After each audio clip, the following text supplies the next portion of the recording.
eficácia da casa de Saul, para que ele faça bem por amor a Jonatas. E havia um servo na casa de Saul, cujo nome era Ziba, e o chamaram que viesse a Davi. E disse-lhe o rei: És tu Ziba? E ele disse: servo teu. E disse o rei: não há ainda algum da casa de Saul, para que use com ele de beneficência de Deus? Então disse Ziba ao rei: ainda há um filho de Jonatas, aleijado de ambos os pés. Disse-lhe o rei: onde está? E disse Ziba ao rei: eis que está na casa de Maquir, filho de Amiel, em Lodebar. Então mandou o rei Davi, e o tomou da casa de Maquir, filho de Amiel, de Lodebar. Vindo Mefibosete, filho de Jonatas, filho de Saul, a Davi, se prostrou com o rosto por terra, se inclinou e disse Davi: Mefibosete. E ele disse: eis aqui teu servo. Disse-lhe Davi: não temas, porque de certo usarei contigo de beneficência por amor de Jonatas teu pai, e te restituirei todas as terras de Saul teu pai, e tu de contigo comerás pão à minha mesa. Então se inclinou e disse: quem é teu servo, para tu teres olhado para um cão morto, tal como eu? Então chamou Davi a Ziba, moço de Saul, e disse-lhe tudo o que pertencia a Saul e de toda a sua casa tenho dado aos filhos de teu Senhor. Trabalhar-lhe-ás, pois, a terra, tu e teus filhos e teus servos, e recolherás os frutos, para que o filho de teu Senhor tenha pão e coma.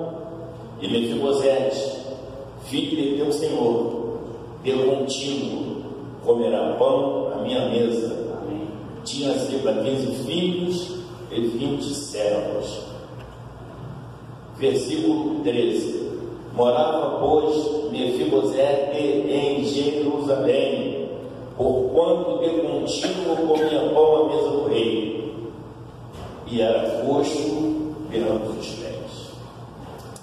Senhor, é com muita gratidão, Senhor, que elevo a Ti a minha voz, porque sei que minha vida é um milagre, porque o Senhor ainda opera milagres. Amém. O Senhor é um Deus vivo que abre portas onde não tem portas.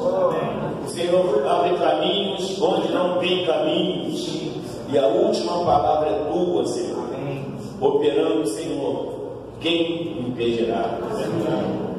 O homem vê a aparência, mas tu enxerga a essência e a potencialidade do ser. Por isso, Senhor, tu és o Deus do impossível. Os teus caminhos não são os nossos caminhos. Os teus pensamentos não são os nossos pensamentos.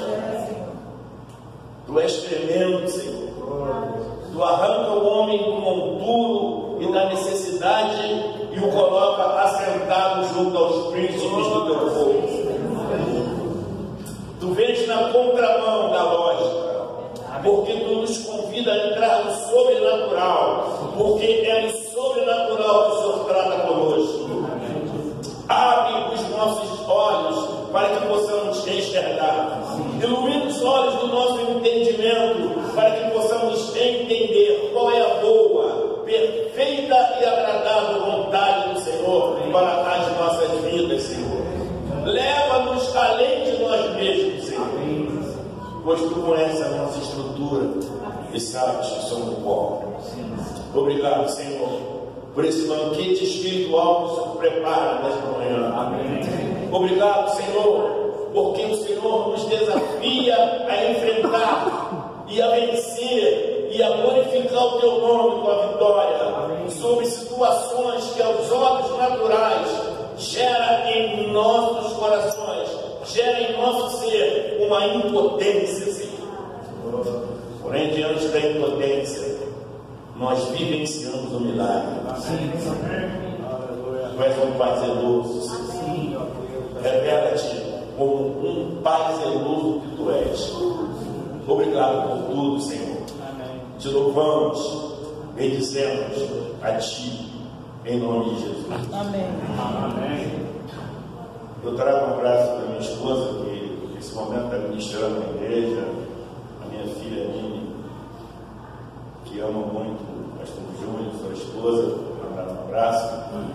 Eu quero aqui compartilhar o que Deus ministrou no meu coração. Aqui fala de um príncipe, de alguém da linhagem real, Mefibosete, alguém que tinha um destino promissor, mas que aos 5 anos de idade foi surpreendido pelo dia mau. O dia mau que trazia a notícia de morte, o dia mau que promoveu uma queda. Mefibosete caiu da estrutura que o sustentava, do colo da ama, daquela que o conduzia, daquela que assumiu a responsabilidade de trazer princípios, de suprir as suas carências.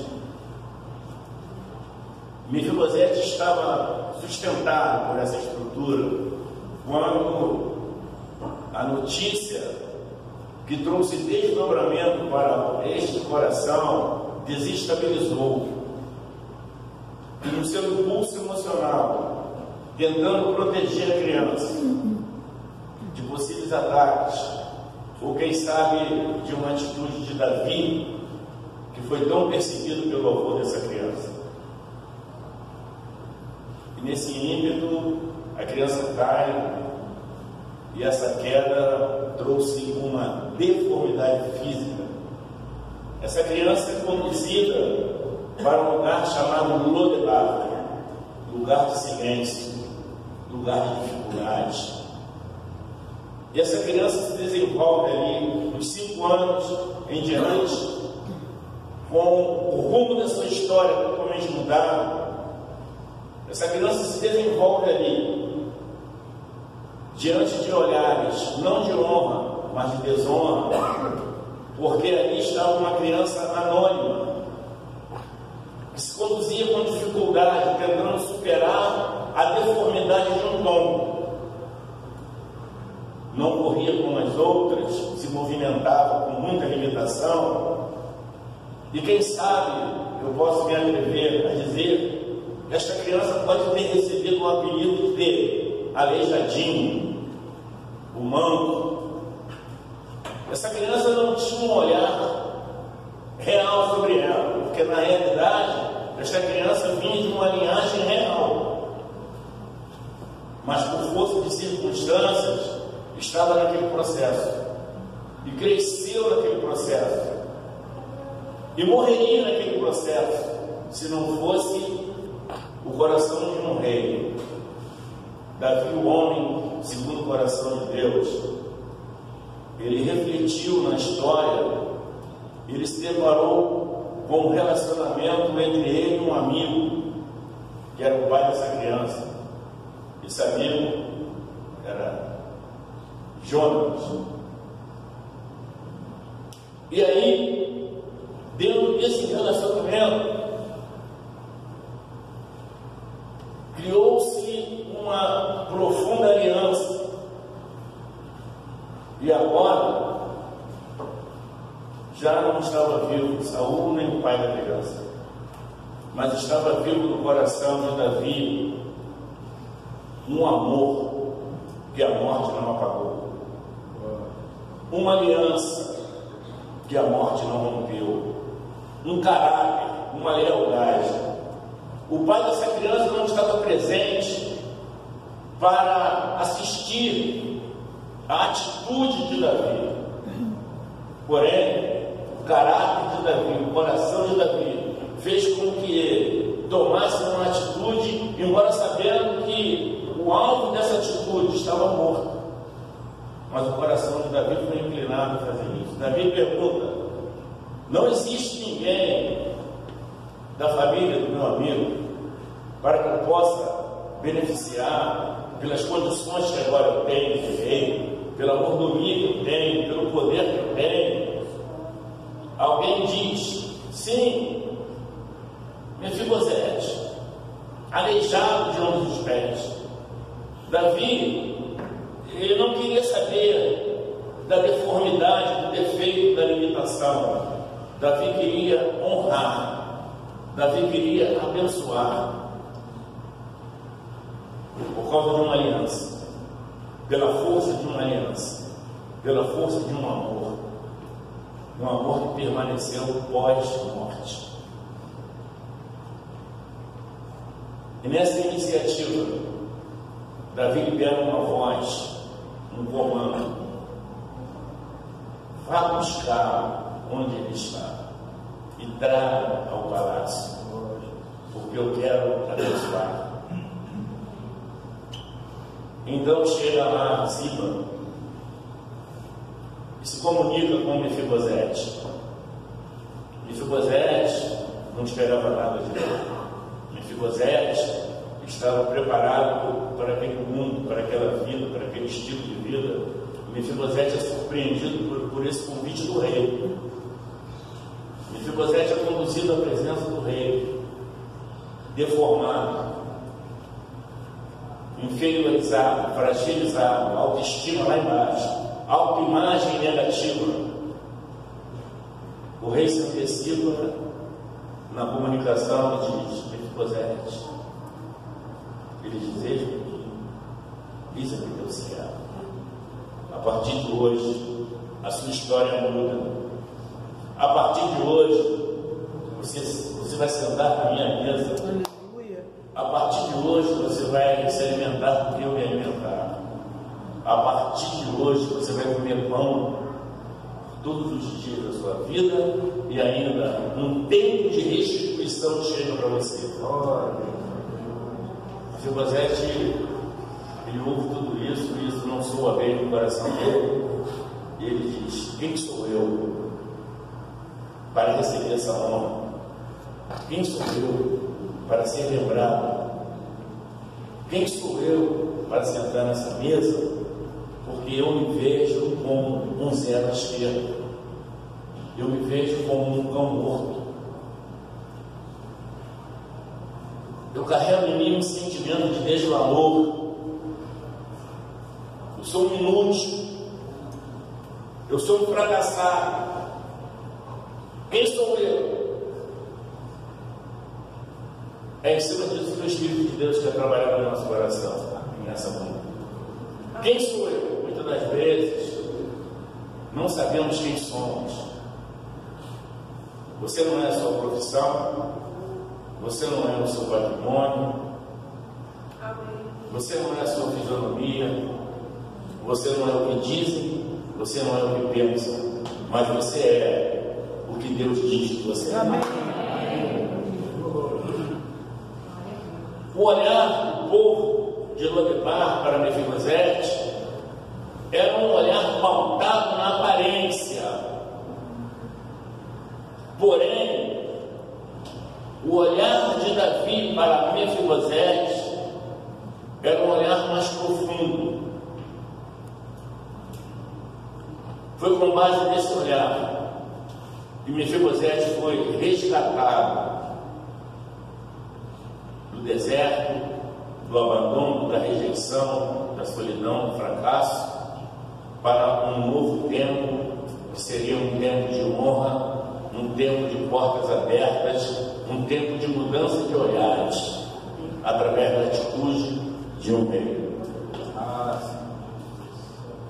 Eu quero respaldar tudo isso para dizer que o Senhor, Ele muda o rumo da nossa história. Eu nasci num complexo do Alemão, filho único de uma família. Meu pai, quando eu nasci, ele não pôde conviver com a minha mãe, ele teve que se deslocar para cuidar de 8 sobrinhos, porque houve uma situação de morte e teve que assumir a família. E eu fiquei com os meus avós, por parte de mãe, até 8 anos de idade, que moravam embaixo, na Avenida Itararé. O Complexo do Alemão, Avenida Itararé, do outro lado, é o chamado Morro do Adeus. São 2 facções. E após 8 anos de idade, com o falecimento dos meus avós, eu fui para conviver com meus pais, lá no Complexo do Alemão. Me desenvolvi ali, fui criado ali, vivi minha adolescência ali. Com 14 anos de idade, eu entrei para o vício da maconha. Com 16 anos de idade, eu entrei para o vício da cocaína. 18 anos, eu fui alistado, fiz meu alistamento para o Exército e servi na Aeronáutica. A Aeronáutica, fiquei 2 anos na Aeronáutica e fiz o concurso para a Polícia Federal, para a Polícia Militar. Por que Polícia Militar? Porque meu pai era motorista de caminhão de gás, caminhão de entrega de gás. Naquele tempo era Gás Brás, depois passou a ser Super Gás Brás. E o meu pai, ele chegava em casa sempre dizendo que foi assaltado, ele desenvolveu um mal-estar, uma raiva de assaltante. Ele chegava dizendo que foi assaltado, foi humilhado. Meu pai, nas suas atividades profissionais como motorista, ele foi assaltado mais de 30 vezes. E quando ele chegava, era triste ver a revolta dele. E eu, para buscar a aceitação do meu pai, pela minha carência paterna, eu desejei ser um policial, para que meu pai me olhasse, para que meu pai me admirasse. Entrei, fiz concurso, entrei para a Polícia Militar. E na Polícia Militar, eu desejei ser um policial operante, atuante, e fiz cursos de guerrilha, e entrei para o chamado Comando de Operações Especiais, que hoje é o COR. E dentro da Polícia Militar, eu gostava de participar das missões mais pesadas, como no Complexo da Maré, naquele tempo, comunidade chamada Nova Holanda, Parque União. E eu era bastante atuante nas missões perigosas. Eu gostava de ir na frente. Só que aos olhos das pessoas, eu era destemido, eu era um bom policial, eu era corajoso, mas na realidade eu não me amava. Na realidade eu banalizava a minha própria vida. Eu não era corajoso coisa nenhuma, eu não era um bom policial coisa nenhuma, eu simplesmente não me amava. Então, se numa prova de tiro um projétil me atingisse, para mim. Mas para os meus pais, para o meu pai, quando via nas manchetes de jornais as minhas atuações, as minhas atividades, meu pai ficava feliz. E olhar para o meu pai, eu percebi que eu estava agradando meu pai. Eu estava trazendo meu pai para mim. Eu estava promovendo um olhar do meu pai de admiração. Porém, nessas práticas somadas, a religião que eu praticava, que eu entrei para sendo espírita e passei a ocupar um lugar de Ogã, de centro de Macumba, que é aquele que bate tambor para que as entidades se manifestem. Eu fiz pacto com o inimigo, tomei sangue de animais, e o centro de candomblé que eu participava era lá em Magé. E eu era fiel, eu era a pessoa que segurava os animais para as matanças de oferendas. E na minha vida policial, eu usava o colar, eu usava aqueles patuais, aquelas coisas que eles davam, que era a defesa, a proteção do mal, do pseudo-mal. E com isso, a minha vida caminhava de mal a pior. Onde eu chegava, me deram um apelido, a própria polícia, pela minha atitude, eles me deram um apelido de Hulk. O que é o Hulk? É aquele que fica verde quando é atingido, é aquele que muda para destruir, é aquele que, quando desarma um dispositivo interior, ele sai destruindo tudo. Assim era o meu comportamento, a associação que era feita com as minhas atividades profissionais, com os meus comportamentos, quando eu vestia aquela farda preta, um fuzil, uma granada, uma pistola, eu me sentia o Hulk. Só que por trás daquela farda, daquele armamento, estava alguém totalmente ferido, alguém que não sabia quem era, que não se conhecia, alguém que buscava a aceitação do Pai, alguém que buscava a aceitação de um olhar de honra, de admiração. E eu fazia isso a todo custo, expondo a minha própria vida. Até que, dentro das práticas policiais, em crimes de morte, porque a vida policial é uma guerra, eu fui preso por um crime de morte na Praia de Ramos, uma situação que eu não consegui caracterizar uma autorresistência. E aí eu fui preso, condenado a 15 anos de prisão. E atrás das grades eu dormia com homens que eu já havia prendido. Atrás das grades, dentro do cárcere, existe uma hierarquia. O líder, ele fica próximo da porta. A pessoa que é descaracterizada fica num ambiente que eles chamam de boca do boi, que é o termo que eles usam dentro do presídio.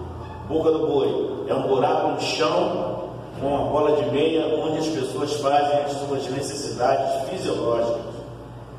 É o pior lugar. E era ali que eu deitava para dormir, com medo de morrer, porque todos os bandidos presos sabiam que eu era o Hulk. Eu comecei a emagrecer, eu tentei suicídio, eu fiquei muito mal. Até que um dia, a tia da minha esposa, ela levou um missionário, um homem de Deus, no presídio. Eu estava na Políndia, ali na antiga Políndia, na Avenida Marechal Floriano. E esse homem, ele chegou para mim e disse: olha só, você foi uma evidência do mal. Você foi fiel a uma corporação. Mas eu venho aqui falar com você, eu nunca mais esqueci isso. Amando um general, porque esse general, ele está levantando um exército. Eu venho aqui porque esse general, ele me traz aqui para te dizer que ele quer te alistar nas fileiras da corporação celestial. Aleluia! Aí eu achei uma utopia, eu achei um massageamento de ego, ou até mesmo uma brincadeira com as minhas emoções, pelo fundo de poço que eu estava. Tudo ficou negro diante de mim.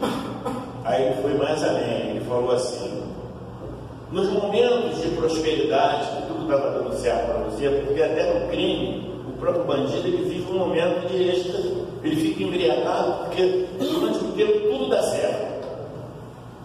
O camarada assalta uma vez, assalta a segunda, a terceira, dá certo. Na 20ª vez dá errado, aí ele vai sofrer as consequências de tudo que fez. Assim é o erro, assim é o pecado. A pessoa faz, dá certo, a pessoa se habitua, a pessoa começa com pequenas coisas, homeopaticamente, daqui a pouco a pessoa está diante de uma bola de neve. Assim é o erro, assim é o mal. O inimigo não tem pressa para derrubar ninguém. É homeopaticamente. Então, eu tive meus momentos de glória, eu tive meus momentos de aplauso, mas também no momento do fundo do poço, aqueles que me abraçavam, aqueles que se ofereciam para participar dos momentos de lazer na minha casa. Minha casa tinha piscina, tinha tudo.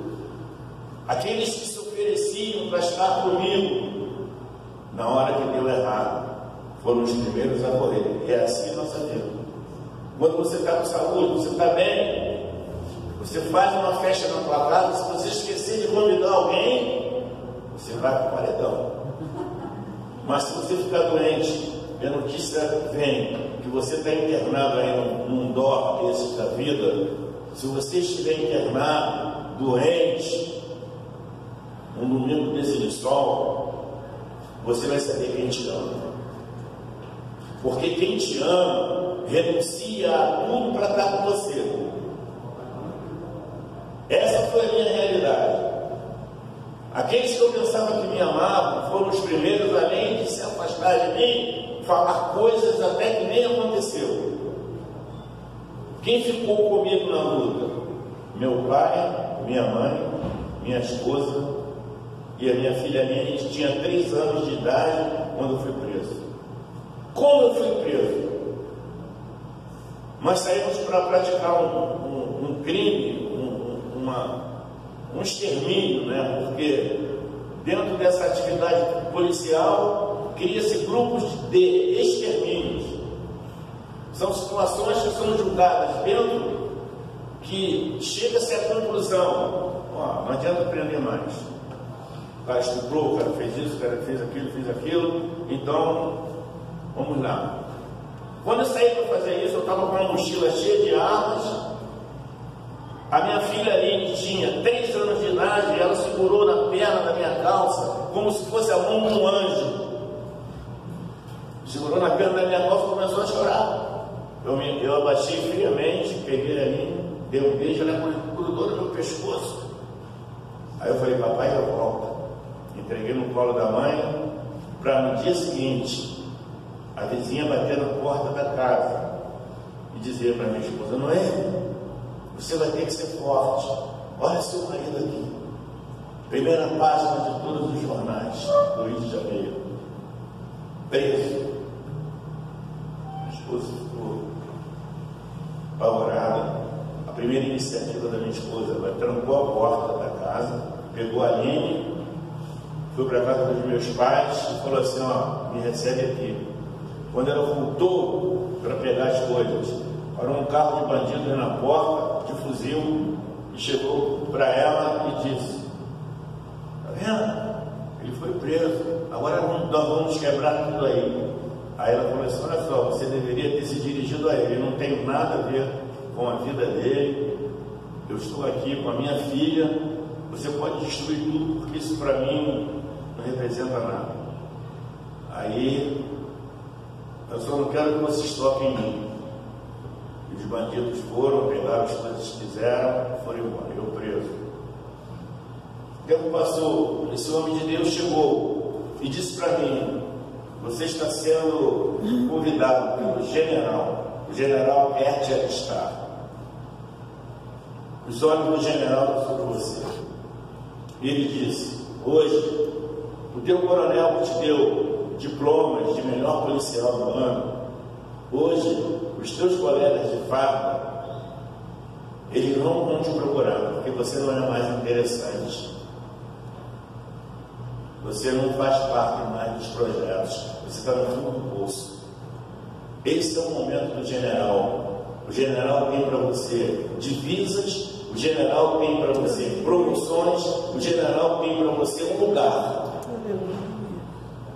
Aí me senti um pouco aliviado nessa voz. Esse homem me assumiu no presídio. Fui transferido da Polinter Marechal Floriano para o ponto zero em Benfica. Antigamente era ponto zero, onde aí prisão especial. Chegando lá no ponto zero, eu já comecei a viver um outro processo. O meu coração já estava mais aquebrantado. Esse homem que me assumiu, eu pedi para ele, para que ele fosse na minha casa e retirasse todas as imagens de escultura, porque no meu portão tinha imagens de demônios que eu tratava com fidelidade. E esse homem levou umas pessoas lá e retirou tudo, entrou dentro da minha casa, retirou o altar. As coisas começaram a melhorar para mim. O tempo foi passando e lá dentro do presídio eu recebendo convites de contraventores para que quando eu saísse eu me unisse para ser de segurança do banqueiro de bicho. O tempo foi passando. Com 4 anos preso, chega um político preso por corrupção, deputado, eu não vou mencionar o nome dele por questões éticas. Ele chegou e ficou no meu alojamento. Era uma beliche, eu ficava embaixo e ele em cima. E andávamos juntos na quadra, para fazer caminhada dentro do presídio. E ele criou uma empatia comigo, ele se apegou a mim, começamos a conversar. E ele falou para mim: olha, eu só fico 6 meses preso. O meu irmão é desembargador no Supremo. Quando se aproximar a minha liberdade, você pede a sua esposa para trazer a cópia do seu processo. Eu vou interceder por você. Aí eu agradeci. Ele ficou 7 meses preso. Quando ele saiu, ele levou a cópia do meu processo. 6 meses depois, a minha prisão caiu de 15 para 4. Eu fui posto, eu saí em liberdade. Quando eu saí em liberdade, eu fui para o Complexo do Alemão. E lá no Complexo do Alemão, eu estava tonto, sem saber o que fazer, recebendo convite de todos os caminhos, até que o meu irmão, funcionário da UERJ, na área de segurança, ele me procurou e disse: Jorge, na época do governador Leonel Brizola, faz um concurso interno na UERJ para agente de segurança. Me entrega todos os seus documentos, que a pessoa que está fazendo o recrutamento interno lá, se comunicando, é meu amigo, o nome dele é César. Entrega os seus documentos. Peguei os documentos, entreguei, tinha uns que eu corri para providenciar, e ele me inscreveu lá. Eu fui lá, fiz entrevista, fiz um concurso interno, mas era uma janela, era uma entrada política. Isso foi em 1985. Então, eu entrei na UERJ como agente de segurança, funcionário público. Fiquei trabalhando na UERJ. 4 anos depois, surgiu eleições para a reitoria. Eu estava no estacionamento, num posto, encostou um carro, soltou um professor que era o coordenador da campanha de um determinado candidato. E esse coordenador, esse professor chegou e falou assim: convoca os seguranças, vai lá no nosso comitê, porque não vamos perder essa eleição. Nós temos aí um projeto muito bom para a segurança. Aí eu peguei o papel de campanha, no momento da saída no alojamento, conversei com os seguranças, convenci e consegui levar um grupo de seguranças no comitê. E eu assumi a campanha, comecei a trabalhar na campanha desse candidato. O candidato ganhou, fiz parte de reuniões, apresentei alguns conhecimentos, o candidato ganhou.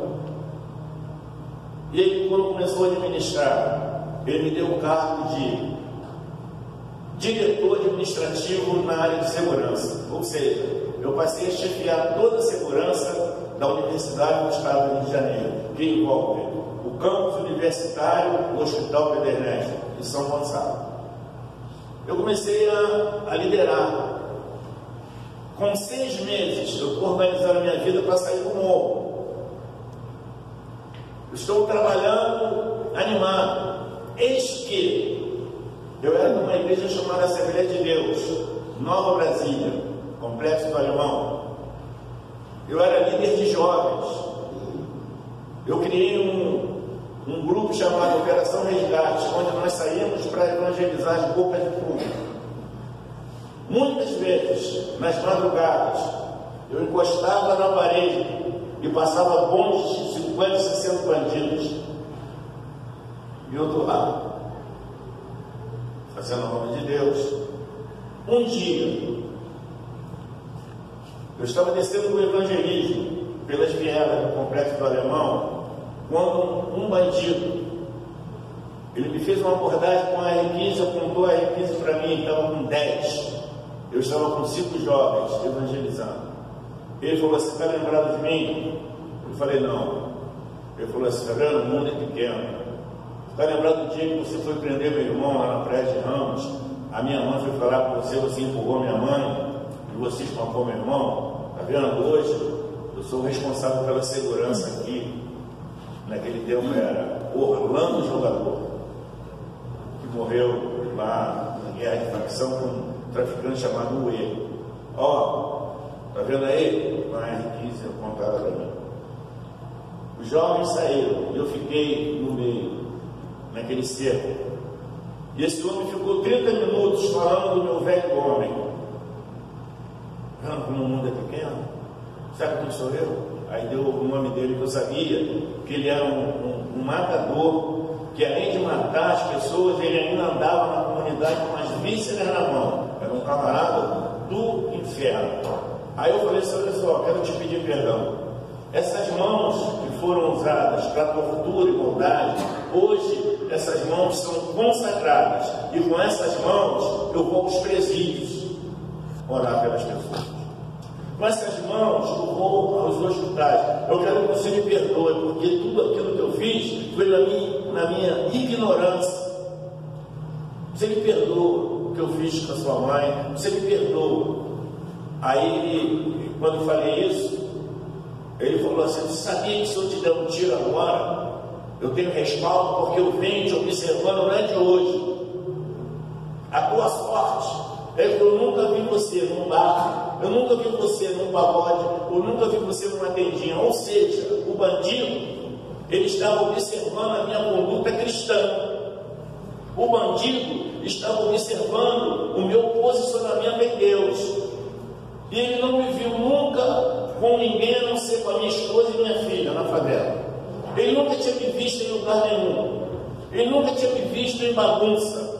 Ele me via com Bíblia, ele me via evangelizando. Ele me conhecia, mas eu não lembrava mais dele.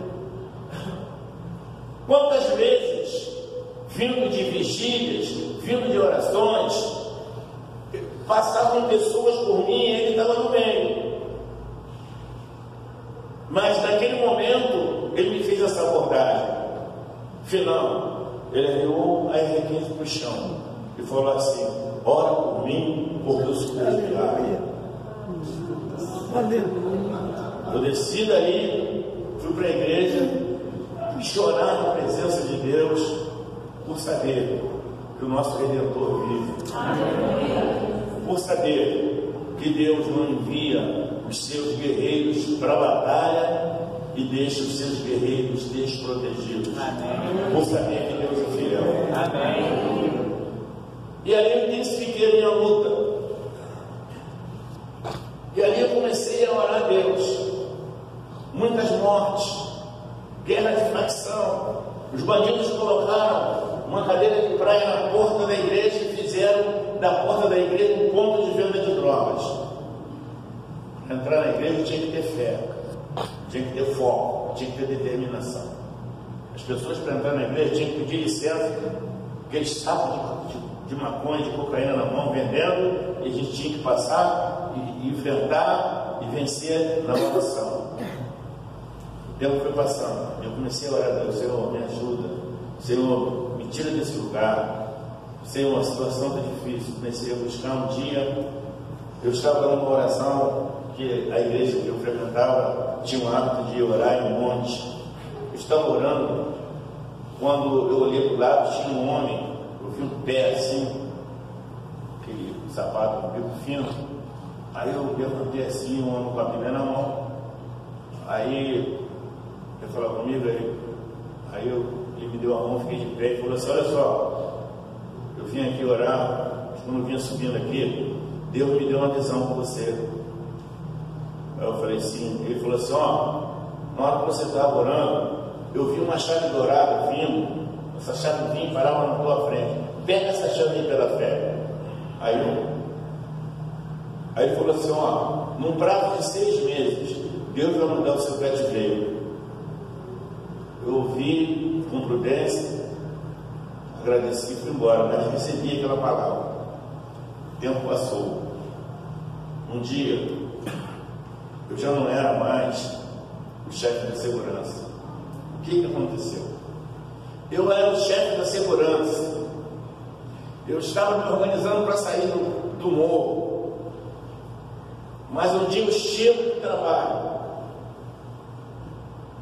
na avenida principal, de acesso principal da UERJ, haviam 4 agentes de segurança com o jornal na mão. Eles com um jaleco, com aquela jaqueta preta. Aí eu cheguei, eles falaram assim: estou esperando o senhor aqui. Eu falei: o que houve? O senhor não está. O senhor não está. No Jornal Brasil, Jornal Globo e a Rádio Utopia, a Cidinha Campos abre o programa dizendo: como pode um ex-participante de grupo de extermínio, um ex-policial, um ex-presidiário ser hoje o diretor de segurança de uma universidade? Da sua foto está aqui. Eu estou aqui porque o superintendente de recursos humanos pediu que te esperasse e entrasse com você pela escada de incêndio, porque o carro da Rádio Tupi está aí. Estou indo lá na reitoria. Aí subimos pela escada de incêndio, cheguei no gabinete do superintendente de recursos humanos e ele disse assim: ó, a partir de hoje está sendo aberto um inquérito administrativo, uma investigação social contra você. Você está afastado das suas funções, fica em casa aguardando o nosso telegrama de convocação. Fui para casa, fiquei triste, fui orar a Deus. O Espírito de Deus falou ao meu coração que era para mim ir para o UERJ, não me ausentar, para que eu estivesse presente, porque Deus queria operar através da minha posição. Porque Deus, Ele espera de mim e de você uma posição. Nós podemos ter a palavra, nós podemos ter o conhecimento, mas Deus espera uma posição. Eu precisava ir, sabe para ver? Para aprender aquilo que Deus queria me ensinar. Então, eu acordei pela manhã, coloquei a melhor roupa e fui para enfrentar gigantes. Os gigantes do preconceito, os gigantes da discriminação, os gigantes da incredulidade. Eu entrava pela Avenida São Francisco Xavier. Quando eu entrava, vinham grupos de pessoas. Eu era a ovelha negra, eu era a pessoa nociva, eu era o leproso. Eu olhava para trás, as pessoas estavam paradas. Quem não me conhecia passava a me conhecer. Esse aí é o Jorge. Esse aí é o Jorge. Então, uma comunidade universitária composta de professores, alunos e funcionários, todos me olhavam segundo a manchete do jornal. E Deus queria tratar com a minha identidade, porque o importante não é a forma com que te olham, o importante é o olhar de Deus sobre a sua vida. As pessoas sempre vão olhar, as pessoas vão sempre interpretar, mas o importante para mim é saber como está o coração de Deus em relação a mim. Amém. Glória a Deus. Então, quando o Senhor ministrou isso ao meu coração, eu passei a ignorar os olhares de nojo, os olhares de julgamento, os olhares de rejeição, de desprezo, porque o olhar de Deus me fortalecia para que eu entrasse de cabeça erguida. E foram 40 dias de inquérito administrativo e investigação social, onde eu entrava na UERJ para orar. Me unia a um grupo de oração liderado pelo pastor Paulo Cardoso, que tem um programa na 93, meu amigo. Então ele liderava um grupo e nós orávamos constantemente. Terminou o prazo, fui chamado no setor jurídico, doutor Ney Palmeira, que presidiu o inquérito administrativo, que foi presidente do Botafogo, ele era advogado da UERJ, doutor Ney Cidade Palmeira. Ele me chamou e falou assim: está sendo encerrado agora o inquérito administrativo da investigação social. Avaliamos que tudo que você devia à justiça você pagou. Investigamos o bairro que você mora e todo mundo sabe dizer que você é um homem de Deus. Não temos nada contra você. Então você agora retorna, não mais para chefiar a segurança, mas tem um setor que está pegando você. E o reitor quer falar contigo. Fui na reitoria, conversei com a chefe do gabinete, o reitor me recebeu, falou assim: não, você errou, você deveria ter contado o seu passado, você deveria ter dito que você teve isso tudo na sua vida. Eu falei: não disse, porque as coisas velhas se passaram. Esse meu passado foi sepultado, sou uma nova criatura. Ela falou: não, isso aí é na sua religião, mas a gente não entende isso, fiquei exposto, eu não sabia de nada, mas tudo bem, mas eu estou aqui para mostrar ao Senhor que eu sou uma nova criatura. E aí ele falou assim: tem um setor para você. Ele me deu o setor de patrimônio. E eu passei a liderar um setor de patrimônio da UERJ. São bens móveis. E aí eu comecei a trabalhar. E a situação completamente difícil lá, ainda onde eu morava. Aí um dia eu entro no gabinete do meu diretor. Meu diretor falou para mim: por que você está abatido? Vejo você. Eu falei assim: eu moro no complexo do Alemão. Você está vendo o índice de morte? A casa que eu moro, ela está perfurada de projeto de AR-15, porque é um morro dando tiro para o outro. E eu não sei o que eu faço. Aí ele falou assim: vai lá no patrimônio lá, porque o patrimônio ele é dividido em bens móveis e bens imóveis. Os bens imóveis são heranças jacentes, são pessoas que morrem e não deixam herdeiros. Eu falei assim: vai lá, fala com a Irna. A Irna era a diretora dos bens imóveis. Aí eu fui. Aí ela falou, eu falei assim: eu já fiz um pedido aqui para alugar uma casa, mas disseram que a UERJ não aluga, e meu diretor pediu que eu viesse aqui. Aí ela falou assim: eu não sei o que eu faço, porque o reitor, na época, era o professor Ézio Cordeiro, ele está nos Estados Unidos. Mas vamos fazer o seguinte: eu volto aqui amanhã. Aí eu fui, orei a Deus: Senhor, abre essa porta.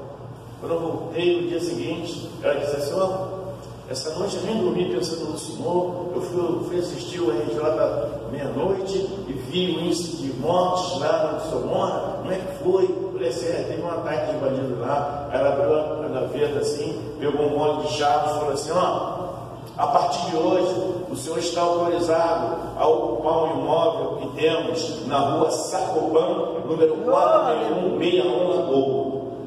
Ô, glória!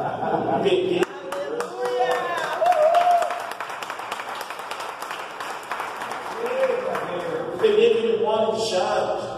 Eu falei assim: não é fácil para chegar na Lagoa. Porque meu habitat é complexo da Alemão e Subúrbio. Você pega um ônibus aqui, o salto ali em São Cristóvão, pega o 461, você vai saltar no primeiro ponto que sai do túnel, entra na rua Vitor Maúrtua, essa rua faz esquina com Fonte da Saudade, tem um ponto de táxi aí, não tem como errar. Aí eu fui.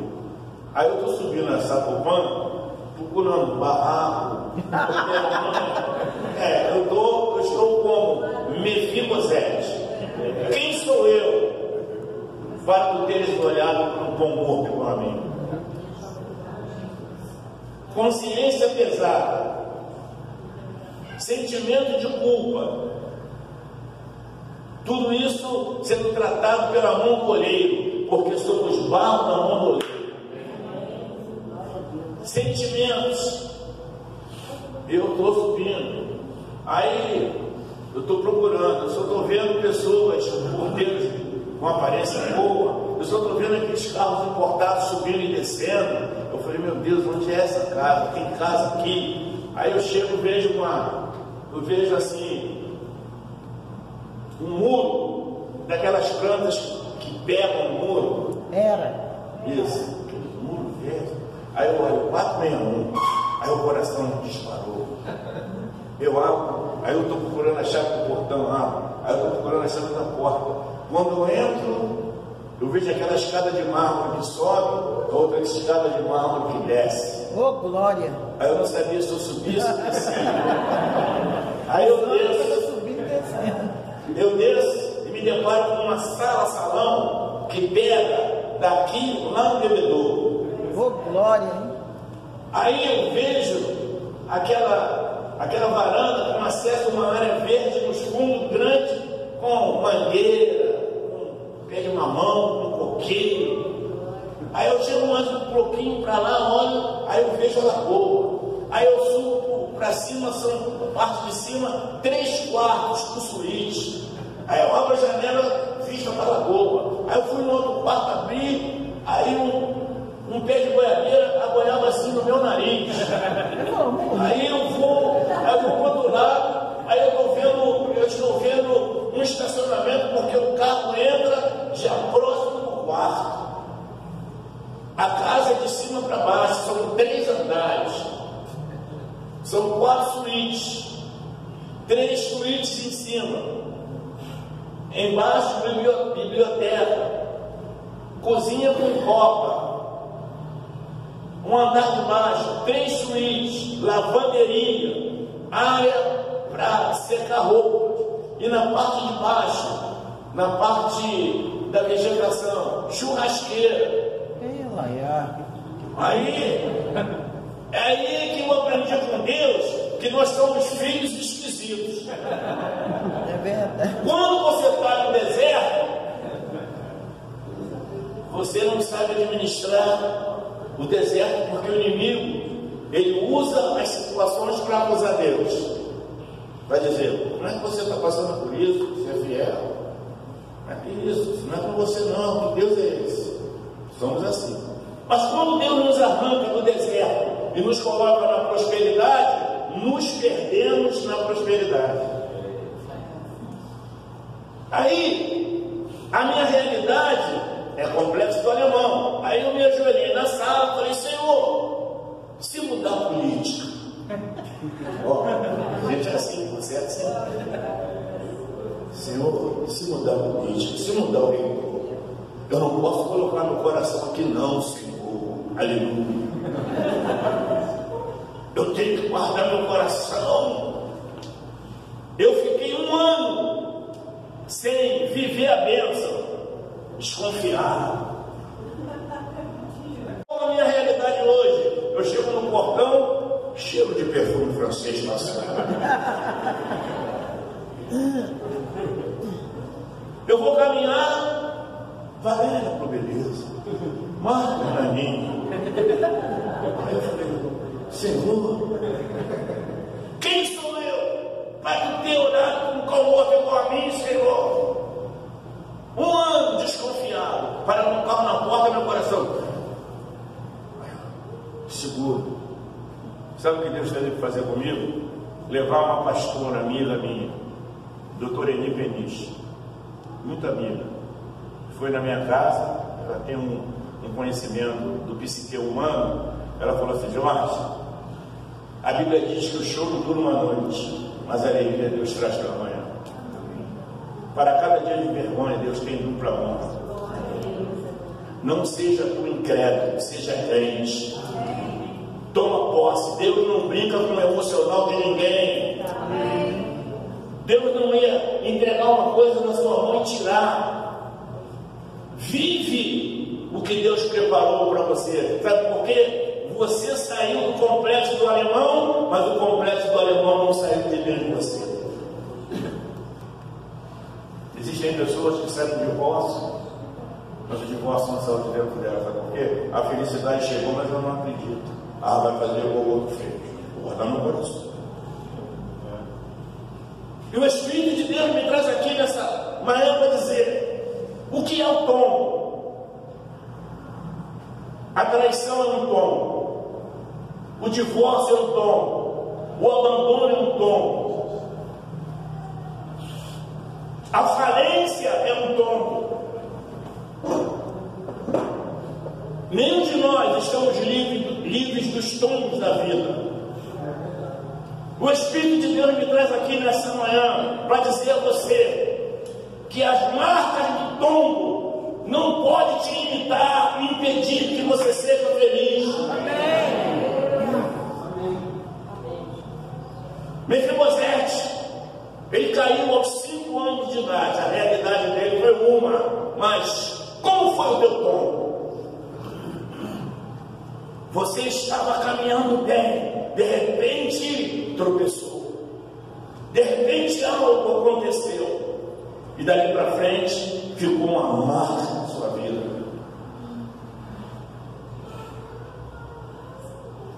Eu levei o tombo, fui manchete de jornais, fui qualificado como nocivo a um ambiente universitário.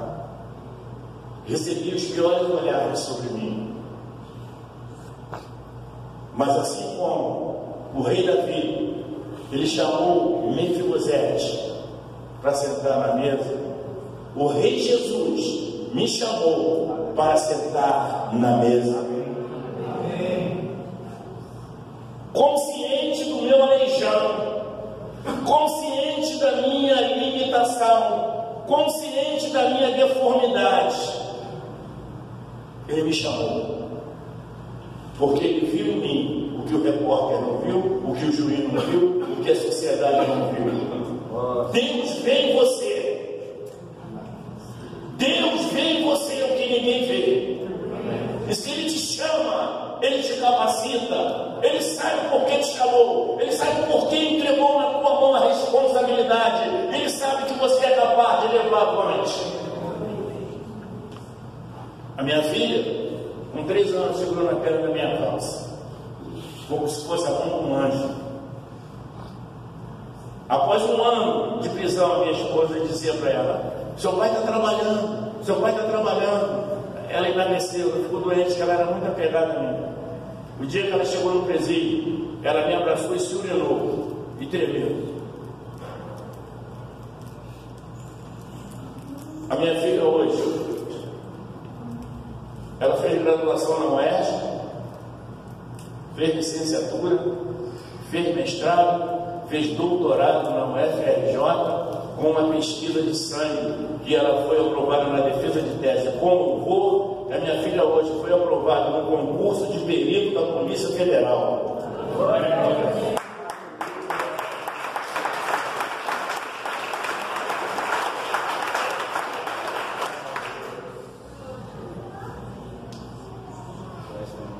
Tem 3.500 candidatos. Minha filha passou em 3º lugar. Já fez psicotécnica, já fez exame médico, está esperando só a mudança da política para ela ser convocada e vai para o Rio Grande do Sul. Amém. O teu Redentor vive. Amém. A última palavra não é do homem, a última palavra é do Senhor. O Espírito de Deus me traz aqui nesta manhã para dizer que você precisa romper.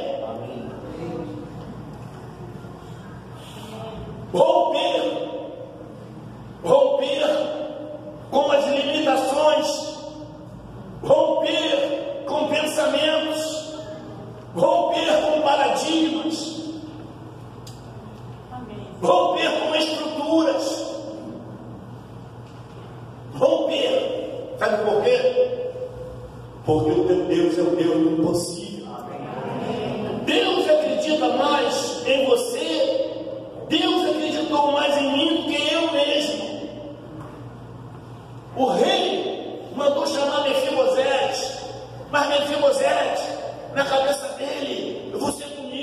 na cabeça dele, ele vai me cobrar o que o meu avô fez. Na cabeça dele passava coisas terríveis. Sabe por quê? A nossa mente entra em lugares perigosos.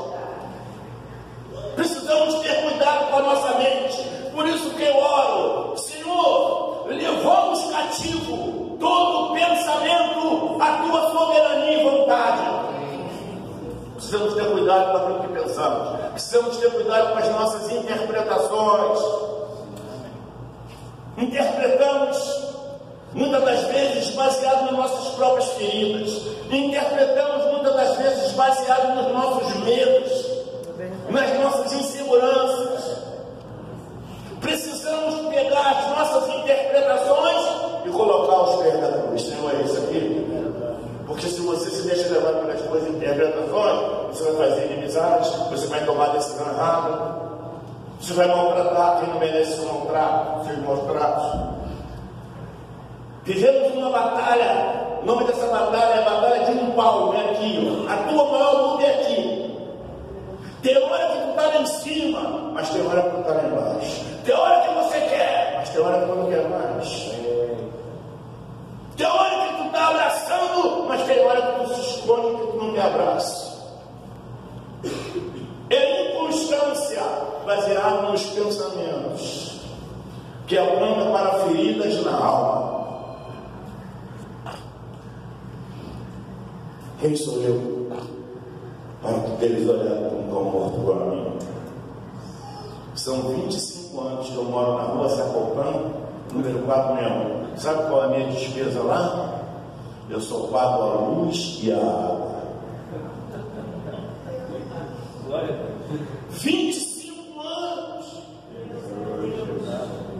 Preconceito, discriminação. 5 vezes o carro da polícia parou na porta e vieram assim: ó, recebemos uma denúncia de que o senhor invadiu.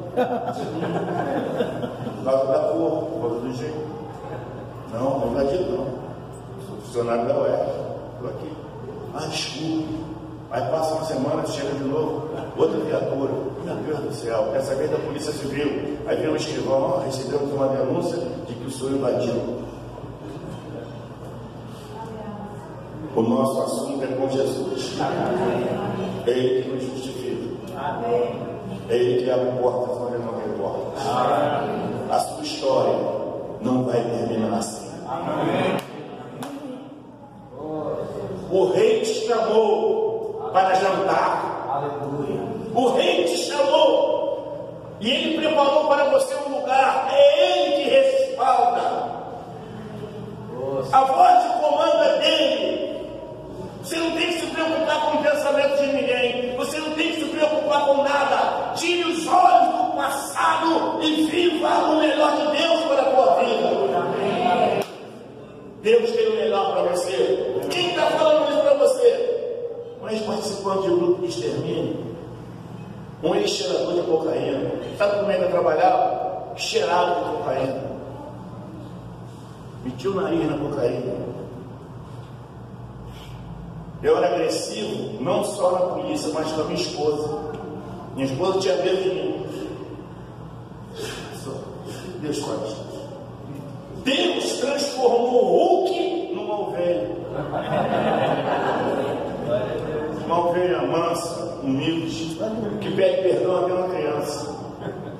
Sabe por quê? Porque Deus me conduziu a uma autoavaliação de mim. Quanto mais eu me conheço, mais é quebrantado me torno. Quanto mais eu me conheço, mais eu reconheço que depende do Senhor. Amém. Quanto mais eu me conheço, mais eu me torno misericordioso para as pessoas. Amém. Sabe por quê? Porque se Deus ama uma pessoa igual a mim, por que eu tenho que julgar? Por que eu tenho que condenar? Por que eu tenho que apedrejar? Por que eu tenho que punir? A minha justiça é trapo de imundícia. Só pode ser nas mãos do Senhor. Mas o Rei me chamou para jantar, sabendo da minha origem, sabendo do meu tom, sabendo dos desdobramentos do meu tombo, mas o Rei me chamou para jantar. O Rei me mantém numa casa cobiçada, na área mais nobre do Rio de Janeiro, Lagoa. Joga a janela, estou vendo a árvore lá. descer.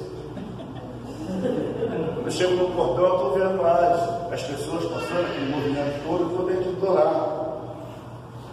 As pessoas olham para mim e pensam assim, esse cara deve ter muito dinheiro.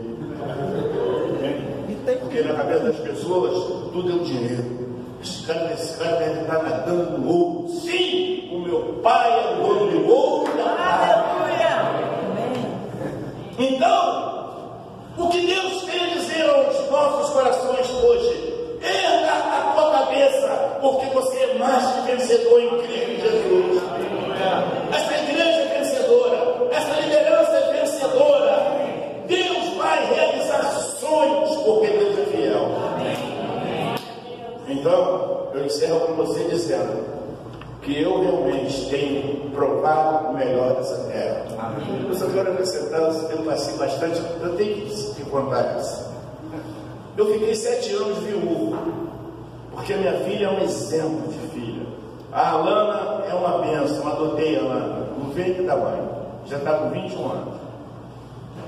E eu fiquei 7 anos com medo de me relacionar, porque minha esposa foi um exemplo de mãe, um exemplo de mulher. Eu falei, não, eu não posso trazer dentro da minha casa alguém com base no meu coração apenas, no que eu quero. Não, Senhor.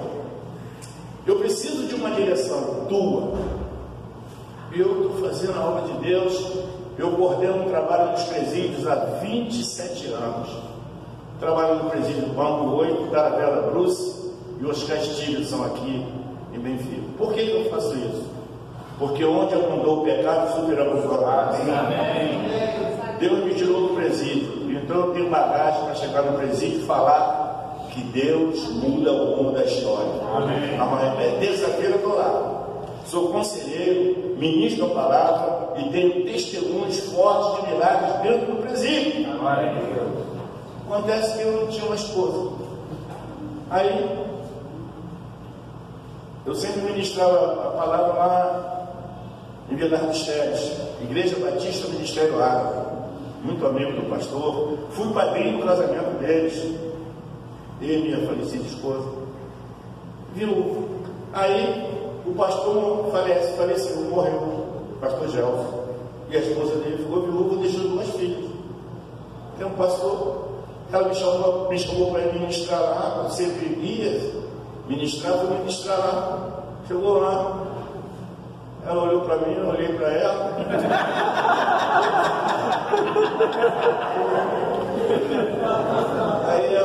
Aí fomos conversar, aí começamos a namorar, virei um adolescente. Meu Deus. Aí eu fiquei doido, minha filha disse, pai, você tá maluco? Você fica a noite toda no celular, você fica pai, você está igual o balotão, você está correndo na lagoa, você está. Aí eu falei assim, não, isso aí o amor é um poder. O amor é poderoso. Aí eu fiquei apaixonado, ela ficou apaixonada, nos casamos e hoje eu estou pastoreando uma igreja, porque casei com uma pastora presidente de uma igreja. Tudo pronto. A igreja de quase 500 membros, e eu caio de paraquedas ali pela mão do Senhor. Pastoreando uma igreja lá em Vila dos Teres, uma igreja que tem colégio, uma igreja que tem projetos. Eu casei com a pastora da igreja. Aí eu fui pensando, Senhor, por que tu me ama tanto assim? Como eu posso olhar para mim? Eu preciso olhar para Deus. E aproveito isso. Moro numa área nova do Rio de Janeiro. E agora, recente, caso com uma pastora que o marido morreu, ela subiu à presidência da igreja. E uma mulher muito bonita. Eu caso com ela. E as filhas se envolvem comigo, já estão me chamando de pai. Eu estou vivendo essa maravilha com Deus. Eu fico pensando, meu Deus, como tu és grande.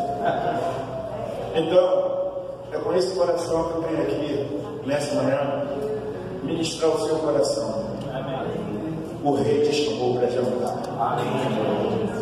Eu não sei como foi o teu tom. Eu não conheço a sua história de vida. Mas é inevitável em algum momento da sua vida, algo te surpreendeu, algo aconteceu e que ficou mal resolvido dentro de você, em relação a você mesmo, em relação à vida, em relação a Deus.